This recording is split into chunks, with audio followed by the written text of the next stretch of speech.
Hello, everybody. Thank you so much for joining us in the Reaper Wargaming podcast. We are here to talk about another list. We're talking about Space Marines, specifically Space Wolves, today with our president, Dave, just back from holiday. And we're going to talk just general stuff about the club. And we are also going to just take some of your questions from the Discord and maybe answer a few of those as well. And as always, we'll end on a rant just to really complain about stuff, and this is a perfect place where none of you can stop us from complaining. So we are going to continue doing it. So without further ado, I'm going to pass over to Dave, and then Keir also chip in if you want, just about general stuff going on at the club, how it's been over the last couple of weeks, what's been going on. Dave, what's coming up? What have we got to look forward to? Well, it's nice to be back. I enjoyed sitting, actually was literally sat in a hot tub drinking beers, enjoying the last podcast, listening to the black and gold of the newly married Mr. Bocelli. First off... no! Oh, you said it! Bocelli! David! No. So, congratulations to Fulvio and Kirsty, first of all, before we get things rocking. Keir and I were at their wedding just recently. Lots of fun being sat at a table where we are the only people who speak English. That was fun. I found out later in the evening, most of the guys spoke English. I was chatting away to them later. Cool. So they're just fucking with us, cool. We deserve it. How was your jet lag, Dave? It's still not great. I get a 90-minute power nap, and after getting off the airplane, and then picked up Kieran, his lovely partner, and drove them down to the Scottish borders for that wedding, and then drove right back. I've been averaging about 14 hours of sleep since. Still not quite caught back up. I woke up like this morning at like 11 in the morning. Not ideal. But I'm like ready to go for the podcast now because I've had like only half a day to be awake. Unlike some people who need to get to bed in the next few hours. So that's fun. But in terms of what's happening at the club, because really nobody really cares what I've been up to for the last 2 weeks, because probably glad to have me gone. Based on how busy I've seen the Discord server and seeing the sign-up sheet, that it's been absolutely mobbed down at the club. Over 20 people a week, which is just crazy numbers, considering how short a time the club's actually been up and running. And I think I'm right in saying that this week, with 4 or 5 days to spare, is already fully booked. Yeah. So, we must be doing something right. In terms of kind of bigger picture, though, we have our first ever 2-day grand tournament lined up for the end of the month. The rules pack just went out today for people to take a look at over on the Discord. You will find that in the Las Vegas Open thread at the top, if that's of interest to you. Just if you're new to the competitive side, you'll see the club mission pack. I've got all 5 missions there, lots of rules, and for everything else for that event, just head over to the Warhammer Tournaments website, or the UKTC website, as it's formerly known. They've just done a bit of a rebrand just now. But if you head over there, you'll find the beta terrain pack and a wider rules and policies that we are literally just doing a copy-paste. So head over there. We will have all of our events fully associated with the UKTC. I need to apply for the tokens on BCP just to make sure that that's official and I'm not just saying it. So I'll do that after the show. That's going to be a really good day. We've got 26 tickets up for grabs. We'll be running 5 rounds over 2 days, and it should be a really fun day. The last event ran perfectly. As a TO, you couldn't really ask for a better crowd for the first Las Vegas Open event that we had in June now. Well, it's been a while. but really looking forward to getting this next one. We also have events at least penciled in for the end of every month between now and the new year. This one being a 2K event for 2 days. The next one will be a RTT, and the one I'm looking forward to actually the most in the calendar is our annual "What Colour Will Kier Paint Himself" tournament. We are bringing back the 1K Halloween event with mandatory fancy dress. I don't care even if you have a sticker that says your name is something else and you're pretending to be someone else. You will have fancy dress of some sort, and I'm really curious to see what colour Kier turns up this time around. It's a sticker with Alfarius written on it. Joe, that's a... That is a really great idea. Yeah, you can steal it. Hello, I'm my going name to is... Bagsy that. The more people so- who do it, the funnier the joke gets too. Yes. Yeah, probably. Or should we just have, like, as soon as you walk in the door, everyone, regardless of their God, yeah. costume, gets given the sticker? Hi, my name is Alfarius. Yeah. Okay, yeah, right. Well, we'll put that in the notes, and we'll have to make that happen. I literally have it.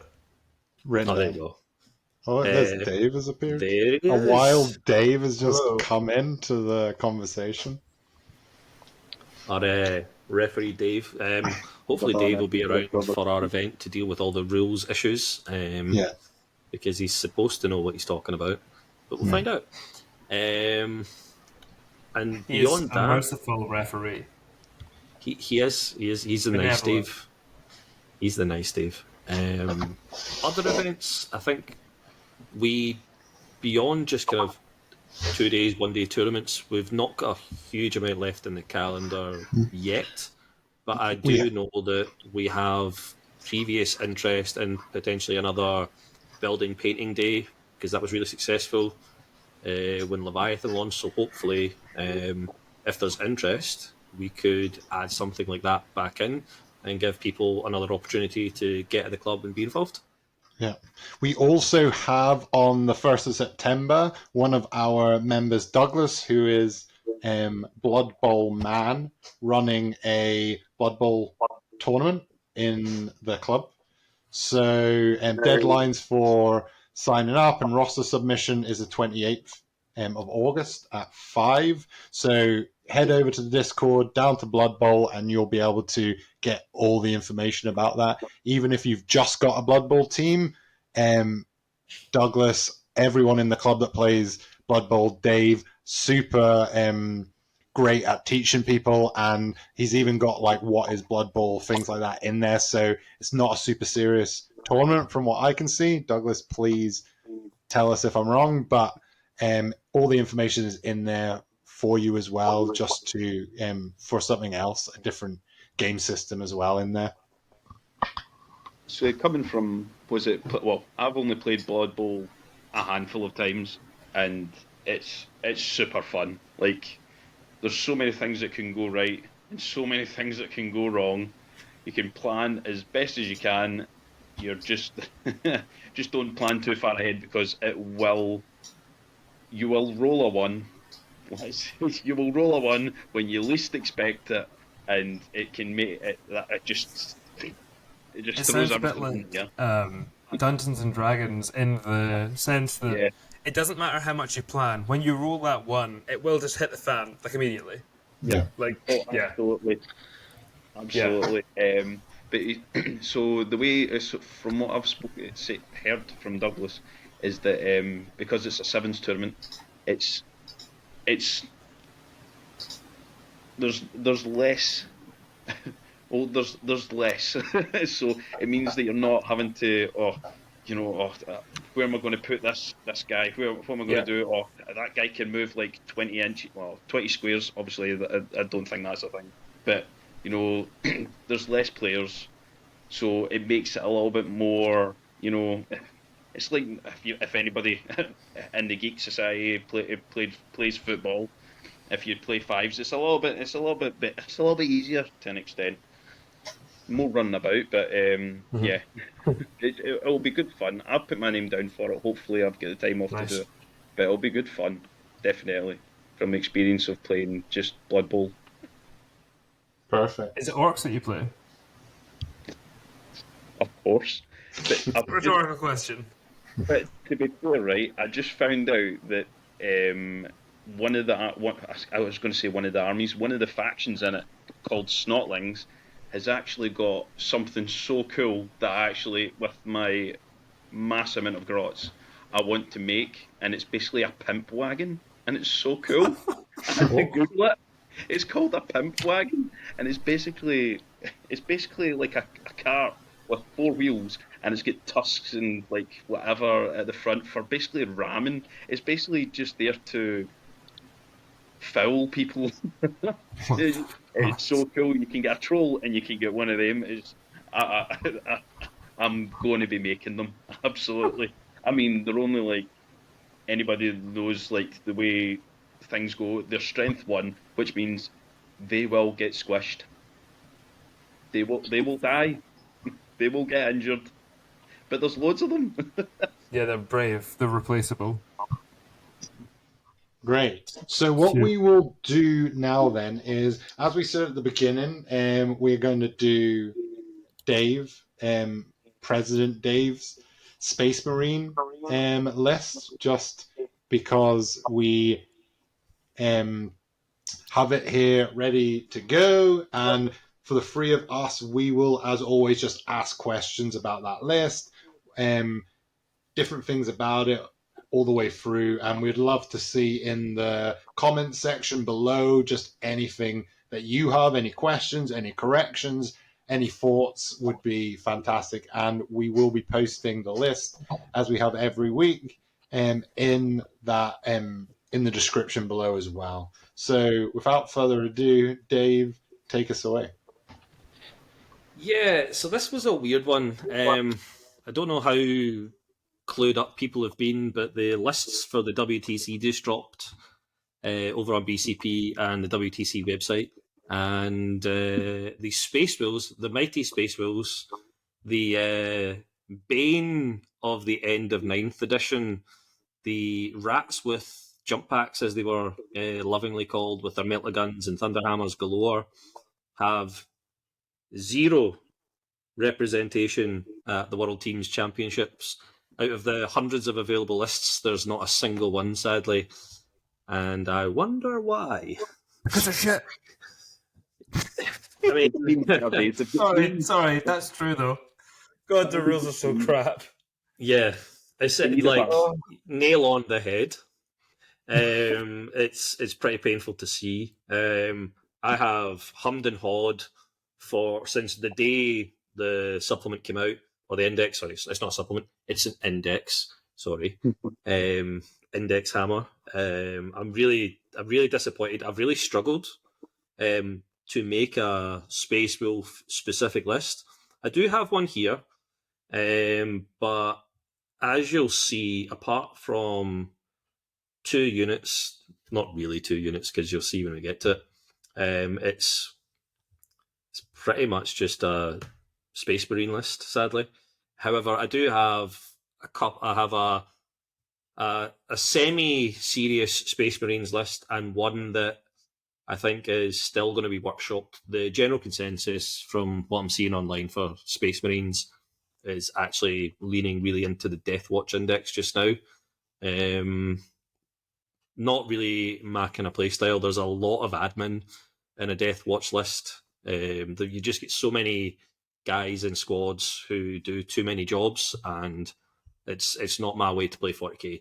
So without further ado, I will give you my very sad Space Wolves list. I'll keep it quick. We're starting off with the Warlord. We have a Captain in Terminator Armour. Purely because I kit bashed the new character from the Leviathan box, and he's actually a really cool sculpt. The ability to get the essentially 0 CP strat, or the free strat, or repeat a strat using the Captain, it's kind of hard to not include at least one in some capacity in a Space Marine list, regardless of the orientation you take. Then he is running around with a squad of Wolfguard Terminators with basically just a very stripped back essentially the Leviathan loadout, actually. I thought about running hammers and shields purely for the fun of it, but as we've seen both in games that I've played and things I've seen online, just the current close combat fight phase stuff is not good enough for the game right now. At least from what I've tried to do. I don't know about you guys, but I've found the fight phase to be a really lacking phase at this point so early in the edition. Everything just bounces off of vehicles, I think, is the problem. There's not like a lot of high strength melee which can take on their T9, T10 targets. Yeah, no, definitely. And we talked about it last week in the last podcast as well, just about how clunky they've made it for no reason. Like, at the end of 9th, the fight phase wasn't bad. I thought it was quite well put together. There was a few tiny issues with stringing stuff out, maybe, but I never really ever saw that happen very often. People put stuff into fight with stuff in order to fight, and that's just being made a lot harder, essentially. Yeah. Well, I'll crack on with the rest of the list. I do have a second squad of Wolfguard Terminators in there. I just really like my Terminators. I took them to the Nottingham GT. They've always just been a fun unit to have, and the fact that they're so big and chunky now, purely from a hobby standpoint, I want to keep them in the list in some way. So the second squad of Terminators was running around with the new Terminator Librarian. Like all good Space Wolves players, I've already kit bashed one of them as well. The silly face is gone, and we've got a nice angry Space Wolf head in there. His axe has been well and truly updated. He's got some nice, sexy, flowing fur hanging from his crotch, and a few other silly skulls and trinkets splotched over him. Someone once told me that when I hit my teens, I would get some kind of sexy flowing fur hanging from my crotch, but I'm still waiting. Well, you got it from your head. You're working from the top down. So you can't have it all, sadly. The rest of the list got to take time, yeah, for sure. As the resident Space Wolf here, I don't feel bad. The rest of the list is kind of simple. There's some kind of expected choices, and some others that you might go, why bother? I've put in 2 Balistus Dreadnoughts. They're cool. They're relatively tough. The T10's nice. It's not brilliant, but I do like the ballistic strike ability, so that when things are below half strength, you can get that reroll. That you can reroll that hit roll, and when you're not rolling an awful lot of attacks with that las cannon, if you can chip away like something quite tanky with the first one, the second one comes in and goes, cool, boom, I'm going to re-roll that just to make sure it's gone. You know, you're investing, what was it, just over 300 points, but between the two of them, something definitely dies at good range, quite far back, and they need minimal help. So there, again, I want to include some of this new stuff. I really have enjoyed the Leviathan box, despite not everyone being the biggest fan of it all. I think them getting the 2 las cannon shots compared to pretty much everything else has kind of 1 las cannon shot now. But they get the 2 shots in their las cannon. That's cute, man. Yeah, with full so rerolls. that's what I'm saying. Like with that ability to reroll, with that ballistic weapon, I think you're actually capable of really punching through. I mean, a 48-inch shot, if you can sit that quite far back, and if somebody leaves something too exposed, or you can get a good angle, D6 plus 1 damage isn't anything to kind of complain about in this current edition. Now, I've then done what I think every Space Marine player has to do, and I've got a squad of Desolation Marines. You literally cannot you can't leave home without them, unfortunately. I really wanted to build a list without them, and the harsh reality is I think that they are one of the few units that Space Marines have to really keep people honest just now. There's a lot of interesting missions, and unfortunately that indirect is just really important. It's the ability to move. Sorry, if they stay still, then they ignore cover, and Yep. the amount of bonuses that they give is just it's a I mean, no-brainer.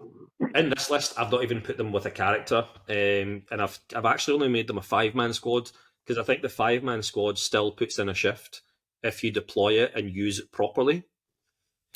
That is very, very merciful of you, my man. I think you may be the only Space Marine player in the world who's running a 5-man unsupported unit at Desolators. I'm there for it because they're a bit good, and I think indirect's quite lame.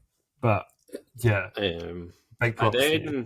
I then get kind of a wee bit more tasty. I'm for those that don't know, I am Mr. Drop Pod, and in this list, I have not one but 2.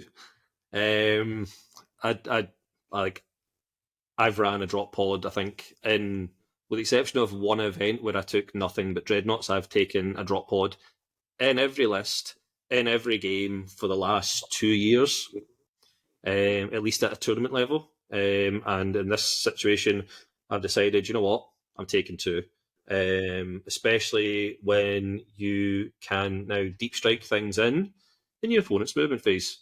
Being able to seeing where your opponent hasn't gone, especially in some of these new corners maps, and based on where some of these terrain lie, if I can dump one of my drop pods that has 10 Helblasters in it, in a position where you can't shoot me, you can't see me, you can't charge me, but I can move out and take more of the board before I even have to do anything in my turn, I'm going to do it. I think and especially by putting something like Helblasters in it, where if that luck goes against me, and people do manage to overwatch it or get a position on me, well, I mean, Helblasters shooting on Death Jets now is quite cheeky, and nothing to be shrugged at. They are being supported by the second drop pod that's got the classic multi-melta grav cannon synergy that long fangs always have. I've got 2 squads of long fangs, both with cherubs, both with the same loadout. The sergeants have melta guns and a power fist, but I mean, in this meta, why even bother having a power fist when you could just not? Because you're not going to be fighting with them, you're going to be shooting with them as much as you can. Now, obviously, that doesn't seem like a lot until you look at what was previously a troops choice, but it's now just in another data sheet. I've got 2 squads of Incursors in the list. One of those squads is actually supported by a lieutenant in Phobos armour. So the kind of rough idea is to use the Incursor squads to generate that +1 to hit for these units, either for the Balistus Dreadnoughts way in the back, if they can get an angle, a shared angle, or if they can forward deploy, get moving, chip something at a target. I don't even have to do damage, I just have to hit them, and the next unit of my army is going to get +1 to hit.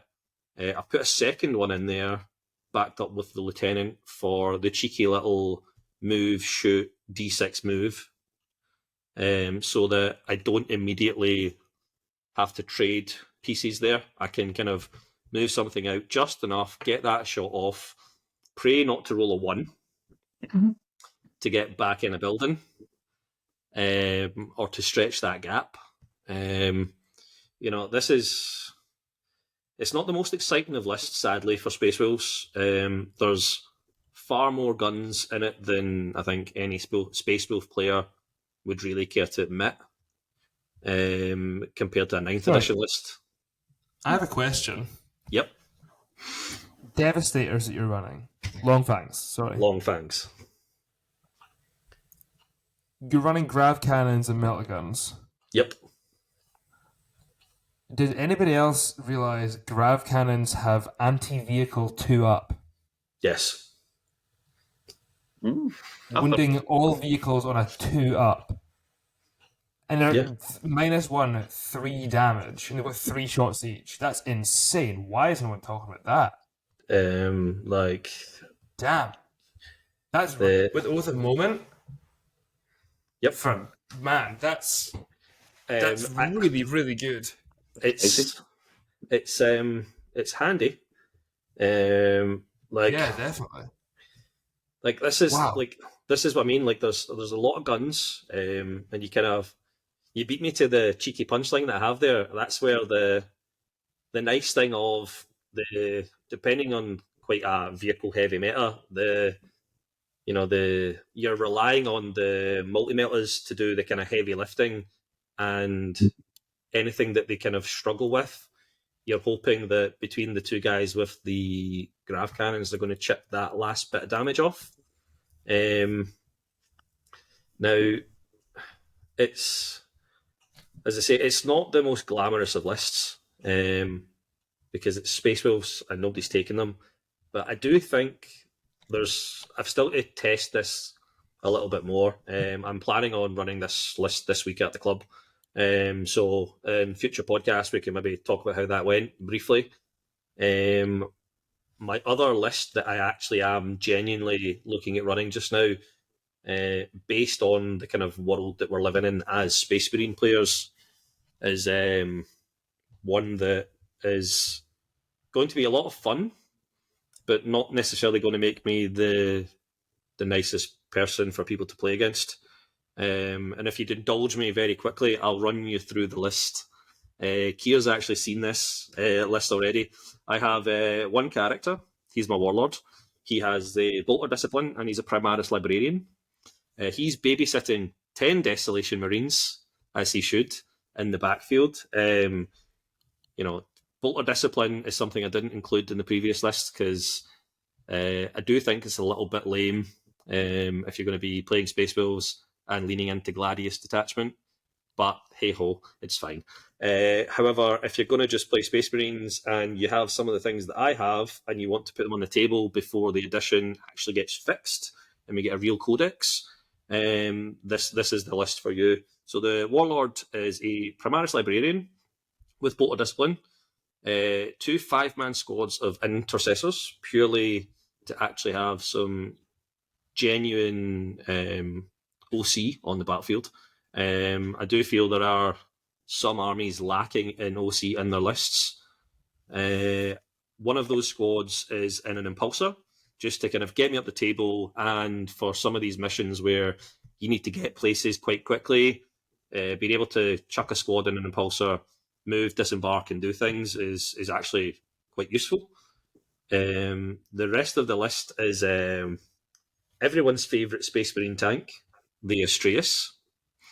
I saw that face here, those eyes. My Astreus, at 525 points, it's an investment, but it's now got a permanent 5-up invuln, 2-up save. It has a bunch of guns. It's toughness 12. It'll shoot you from across the table. How many wins has it got? It's 24. Oh. So it's not unkillable, but at T12, 24 wins and a 5-up invuln, 2-up save base, it's going to take some focus to get rid of it. He is well, you'd be surprised. At some of these new maps, there's a surprising amount of space until you get to that middle objective, at least for the UKTC. My big fear is if he runs up against some knights and he just gets shot off the table, but we'll deal with that when we come to it. He's being escorted around the battlefield by 2 gladiators. One is the Reaper, shoot down all those little grots of yours, Dave. And the other one is the Valiant with the Twin Las Talon and Multi-Melta. Again, two fairly tough vehicles. They're only T10, 12 wounds each, but they can sit on objectives. They're OC3, so if you can sit them on an objective and kind of just pop some shots off and take out targets, one for anti-vehicle, one for anti-infantry, and kind of position them right, they'll be good fun. I have a classic repulsor, which is covered in all the guns. Let's face it, the repulsor already has too much guns, and it's only 195 points. So if you're going to run lots of tanks, why not run your 195 point T12 tank that's got 16 wounds and an OC of 5? OC 5. Oh, and I'll put, a squad of intercessors in there just in case. Or you're going to pop the tank. Oh, it'd be a real shame if you got enough bodies to overwhelm OC5 and an objective. Cool. Well, these 5 intercessors are going to pop out, and we're just going to have a party, and we'll see what happens. And the last unit is the Bane of 8th edition. I have a Repulsor Executioner. Again, T12, 16 wounds, OC5, and has more guns than a Texas redneck.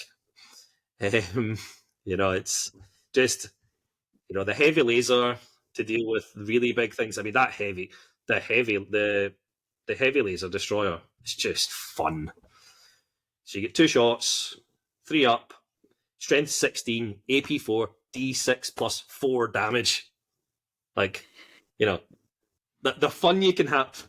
You roll that 6 on one of those attacks, you get that through, you roll a 6 on your damage, and you go, ooh, take 10. Take 10. If I was a complete idiot and was one of those guys back in 8th edition that owned 3 of them, I would genuinely consider running 3 of them right now.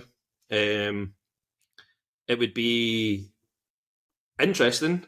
There's definitely lists out there like your Eldar Wraith Knights who would have a field day with 3 repulsors, but I do think 3 repulsors would stat check a lot of people and apply a lot of pressure if you balance the rest of the list out. I think repulsor with the laser destroyer, that variant, whichever one that is absurdly good. It's insane. For only 280 points. Like 5 or 6 shooting profiles, and it just shoots all of them. So he's got 1, 2, 3, 4, 5, 6, 7, 8 shooting profiles on the Repulsor Executioner. Sorry, vastly undersold them, and they all have keywords. Yeah, they've got so let me. I'll run you through the profile. So you get the Heavy Laser Destroyer. Okay, so that's 2 shots, strength 16, AP4, D6 plus 4. It's got the same Gatling cannon as a Redemptor Dreadnought. 24 inches, 12 shots, 3 up, strength 6, damage 1, devastating wounds. It's got an Icarus rocket pod, the same as a Redemptor Dreadnought, with anti-fly 2 up, with D3 shots, strength 8, AP1 damage 2. It's got a heavy stubber that's rapid fire 3.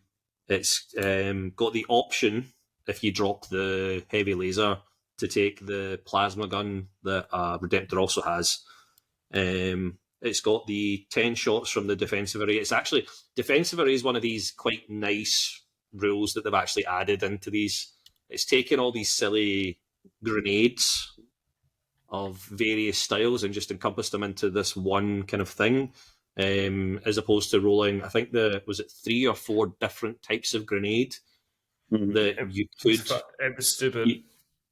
You could model and equip in the previous edition, and it was very silly. Just they've come up with a very simple. You get 10 shots, 3 up, strength 4, no AP, 1 damage. Cool. It's just shooting lots of grenades. Cool.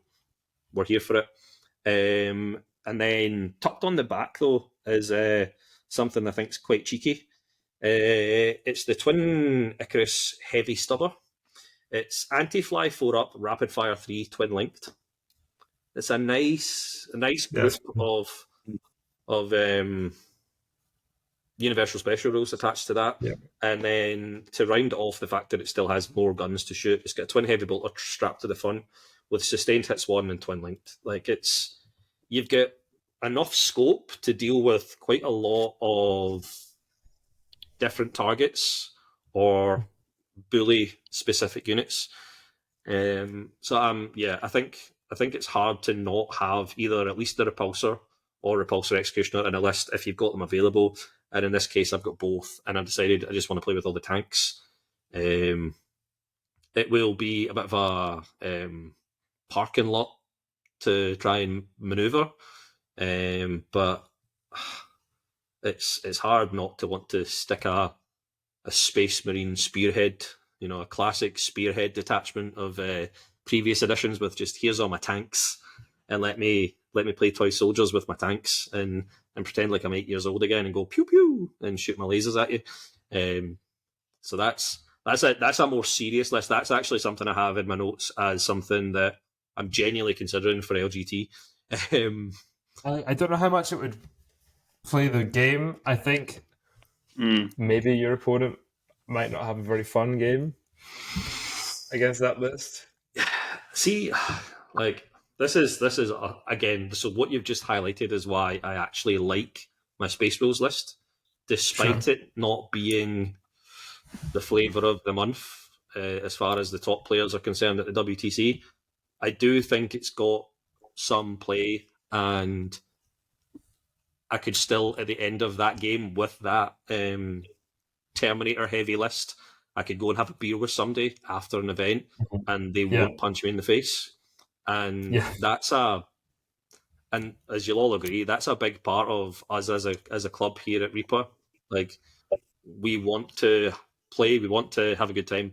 It's great to win, but there is that social element of the game. It's why we are a club. It's why we've got almost 70 people signed up for our club, because we are a social group and we are there to have a good time. Every so often, yes, we get a little bit sweaty and a wee bit salty, but I think being able to look and break down lists and think, right, what's going to be fun for me to play, what's going to be fun to play against, is just as important as staying on top of the meta and wanting to win week in, week out. I'm very privileged. I've got quite an extensive Space Marine collection because I'm an addict.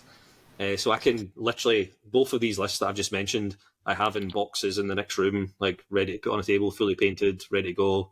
Like, we're laughing. That's also why I've created these lists. I wasn't going to sit here on the podcast with I'm going to take 3 Repulsor Executioners and 30 Desolation Marines and some characters and just table my opponent in turn 1 and then just say, well, thanks, game's over. It's nice to meet you. I'm going to go for a nap for the next 2.5 hours.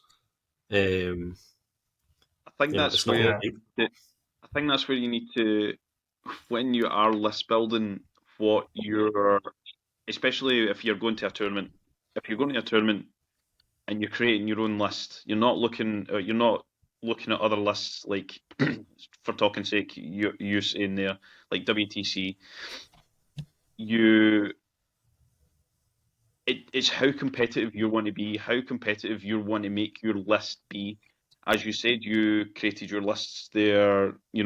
It's not the most meta, it's not the most competitive, but it's competitive enough for you where both you and your opponent are going to enjoy yourselves. And because you're not coming out and going boom, boom, with your list. And that's where if you're wanting to go sweaty and your absolute aim is to get, like, say, the top 5 spots. Say it's a 40-man tournament, right? 40-man tournament. It's a bit of a weird number, but go with it. It's a 40-man tournament, but you want to aim for the top 5. You're most likely going to be taking a list that nobody's going to like to play up against, because it's going to be good into most things. There's going to be very little things that could deal with it. Gene Stealer. Or Hellbound. But if you want to go for mid board, then you're going to start seeing skewed lists. You're going to see lists that aren't going to have, like, your 30 Desolators or your Papa G for Twin Oath, or Wraith Knights and all that jazz. You're going to see a bit of a mix of things that people find fun, and then if you're wanting to just go complete, I don't care. I'm taking what models I have and what I like to play with, i.e. Astreus. Or most likely, if you'll be looking mid to bottom boards. Not saying that you will, not saying that your skill's bad, but just the way that the meta is, it's mostly all at the top stuff. Eldar's like incarn and spam. Gene Stealer's just bodies that can come back. You're basically fighting a 4K army. It's how you're wanting the tournament to be, and like you said, you're taking a list that you want to play that you and your opponent are going to enjoy. You're not going to hate each other by the end of it, and you can have a beer, which is awesome. Yeah, I think that gets lost on a lot of people. Is they see kind of tournament scene, and I've kind of seen this even quite recently, where people see the tournament scene as, oh, it's going to be the big bad, and it's going to be scary, and it's full of all these toxic win at all cost people. But it's not. It's people like us, right? Yeah, we like to win. Yeah, we've got lots of toy soldiers. Sometimes those toy soldiers are better than others. But I mean, I've not had a bad game against any of the guys here on the podcast tonight. Even when I've been absolutely crippled by Magnus or swarmed by too many orcs. It's just part of the game. Like one you just kind of take it as it comes and try and enjoy it. I think the big thing that at least I try and push for events of the club is tournaments are there to get games played. It's hard to get time to enjoy this hobby, and tournaments are actually one of the best ways to do that. To get to play 3 games in a day. If I didn't come to a tournament, I wouldn't play 3 games in a day. We can get 3 games in a full day. You come down on a club night, you could be there for 4 hours and struggle to get your game in because you're just having that experience. And I think a tournament setting gives you that nice structure to just actually play the game and see what you're capable of. I don't know what your experience has been, Kier. No, I think generally very positive. I've come across a lot of really good sports at tournaments. But I think ultimately, it comes down to when you're making the choice, do I want to finish top tables? And it doesn't solely come down to this, but I think the choice I'd struggle to make is it worth me having a really, really good time blowing my opponent off the board if it means my opponent's going to have a terrible time? Right, because I think a lot of the time the good lists, and I remember back when Tau had double Sun Shark, triple Riptide, and a big Crisis Blown, right? It's basically I'm going to play the game, and you're not going to play it back. And I think that it's very effective, but it feels terrible to play against. Yeah. It's so boring. It's and I've seen people when we were at Nottingham Grand Tournament.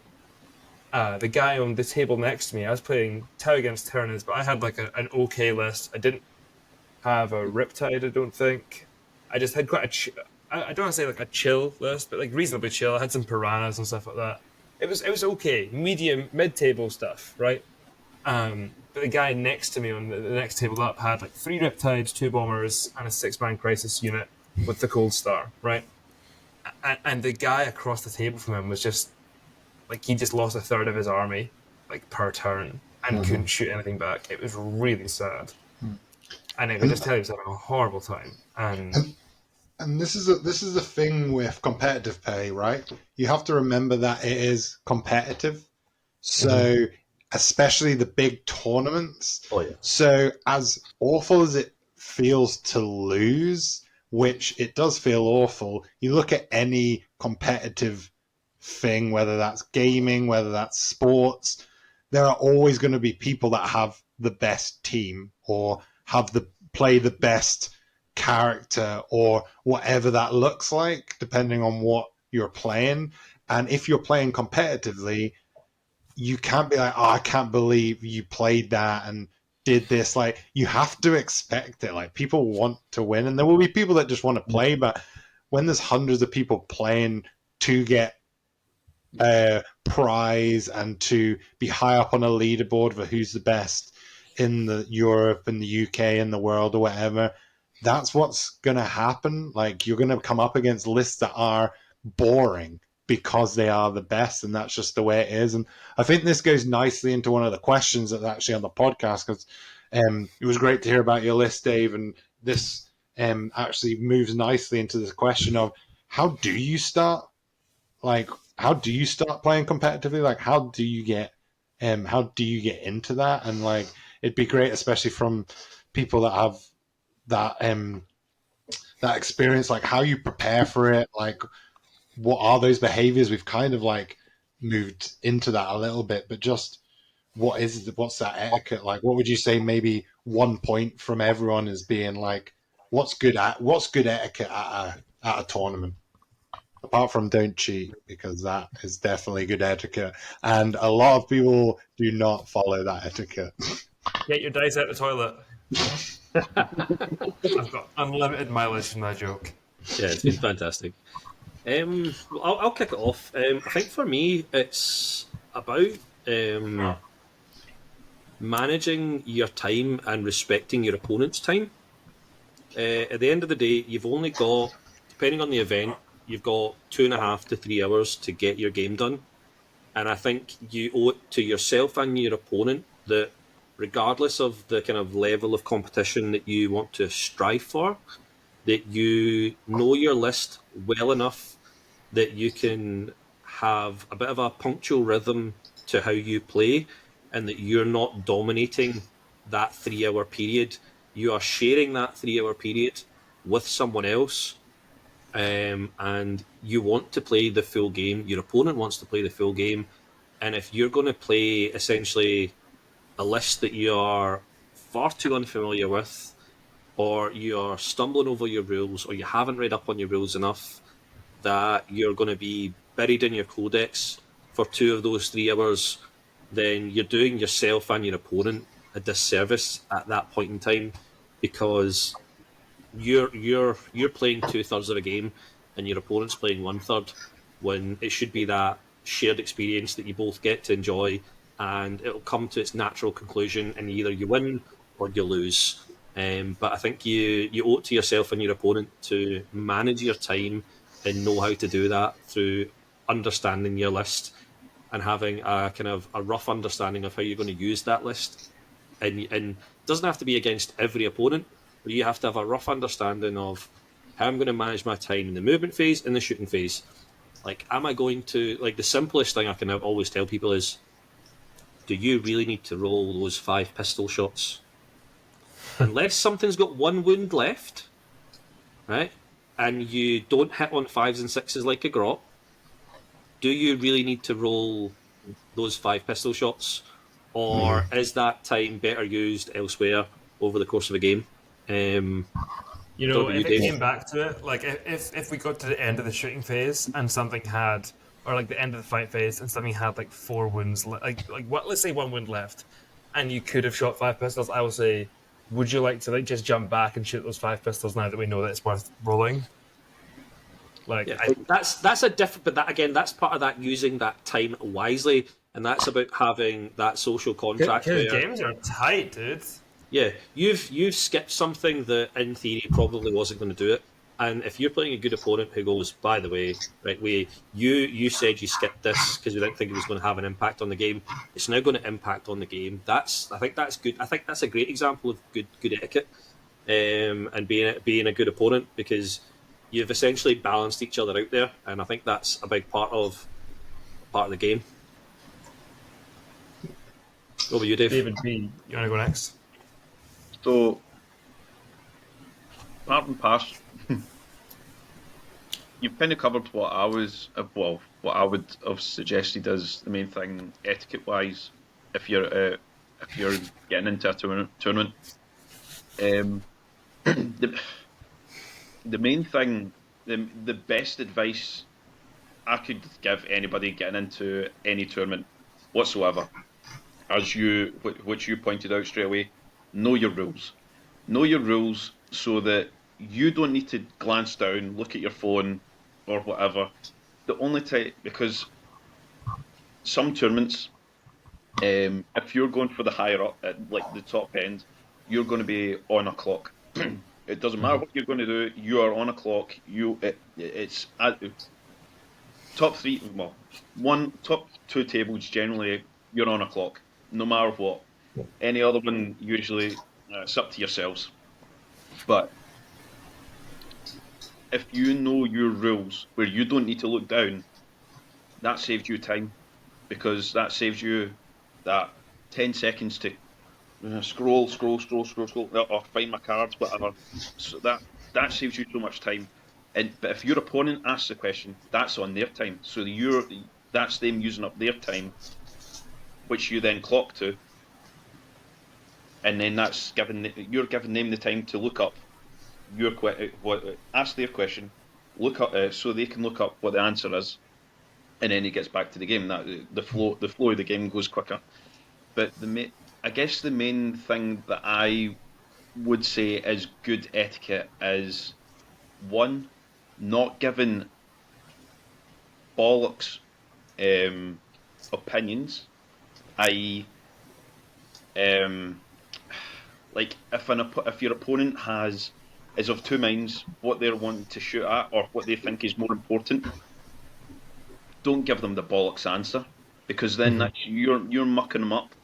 If you're being etiquette enough, you would say the one that that takes precedence. The one that is the most important. Don't split fire. Just shoot that unit. Something similar, something as simple as that, because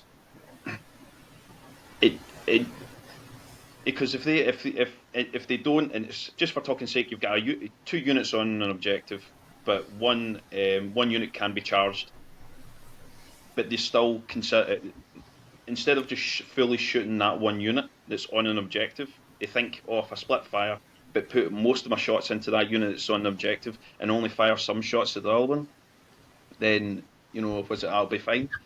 But then if they do that, then they end up killing one that makes it harder for that charge to go off with their other unit.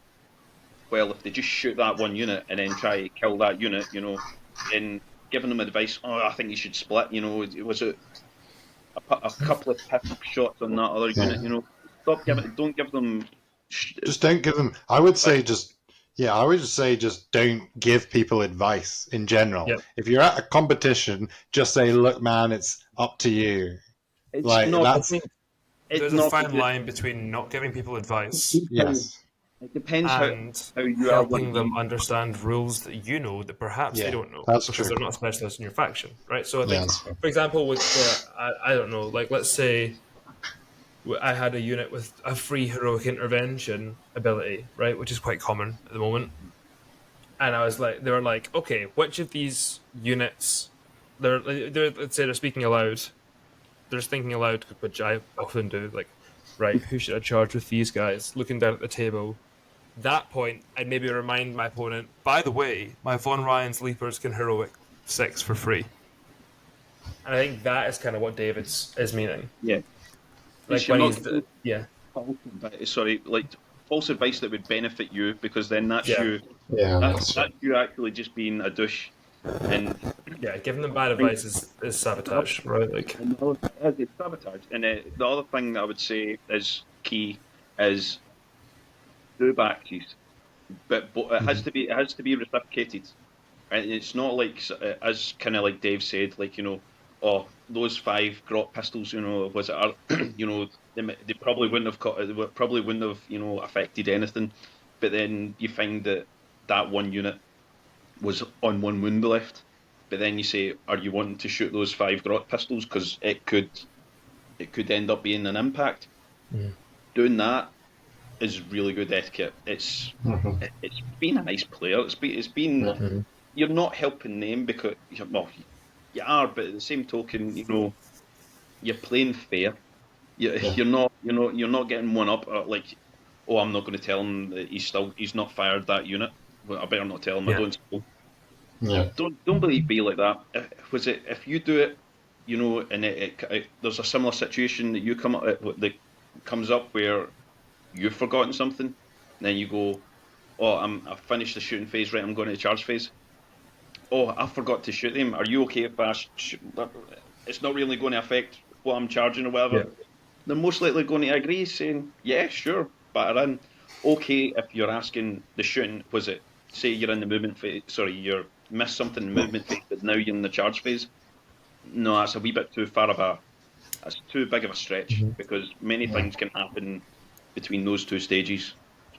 But I would say always do backsies. Great.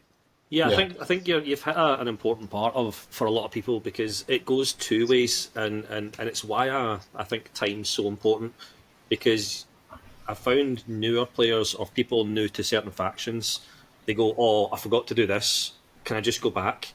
And if you haven't learned your list or your faction enough, what you'll find is that by trying to be fair with your opponent, you're going to let them do these things, but at some point that's going to snowball, and it's then going to once again they'll tip you back into that kind of abusive time. And I think it is an abusive time if you start to dominate the game state by not being essentially organised enough or practiced enough. Now, there's an element of tournaments will give you that practice, but you have to learn those lessons as you go, because if you're on game 4 and you're still, saying to your opponent on turn 3, "Oh, well, I forgot to do this, can we go back and do that?"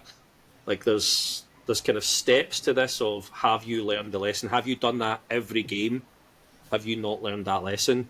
And it's about also not being afraid to say, as you pointed out, it's not going to impact the game, or we don't think it's going to impact the game, and being, I think, man enough or woman enough to acknowledge that you've done that, and you know what, actually you were both wrong, and it's about to play a massive impact on the game, and it is worthwhile going back to, because it is the fair thing to do. Yeah. Okay, and rounding it out, as we are coming close to the end of our time, we'll go to Kier, and then you'll be pleased to know we won't be able to rant them this week, as we are close to our time. We want to keep to it so we're not taking up too much of your time listening. But we'll come to you, Kier, and then we'll wrap up this edition of the podcast. So yeah, just like really good ones from the two Davids there. Tournament etiquette. I think the best advice I could give people for playing in tournaments, it's not really etiquette, it's kind of the opposite. Do not be afraid to challenge your opponent on rules. Ever, ever, ever. And if they try and say something and are not willing to pull the rules up, you get a TO immediately. TOs do not mind being pulled to tables. It's why they're there. Sometimes you need a grown-up to step in, right? Yep. Because I played against Tau at Nottingham GT. The player was a really nice guy, but I was playing Tau, so it was a mirror match. There was a couple of rules he was very sure of, and I was like, look, we can look it up if you want. I have the codex here. But like, I guarantee, for example, overcharging the Riptide's gun doesn't give it double the shots. It gives it 2 extra shots instead of an extra 6. You know? Things like this, like, do not be afraid to call your opponent out. If you think you're right, or if you think something sounds too good to be true, and we've all done it, sometimes it's an honest mistake. Like, I've said something, I'm very excited to play the game. Like, for example, Rubik Marines reroll range attack wounds rolls of 1. I tried to do it in combat, then I looked it up and I was like, oh, wait.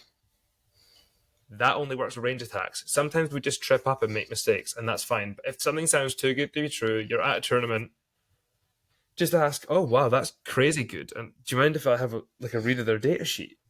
Not a problem. If somebody asks me, I will never have my feelings hurt about that. And if somebody is being really offended and defensive about that, then it's probably because they're cheating. Yeah, that's a great thing to be aware of.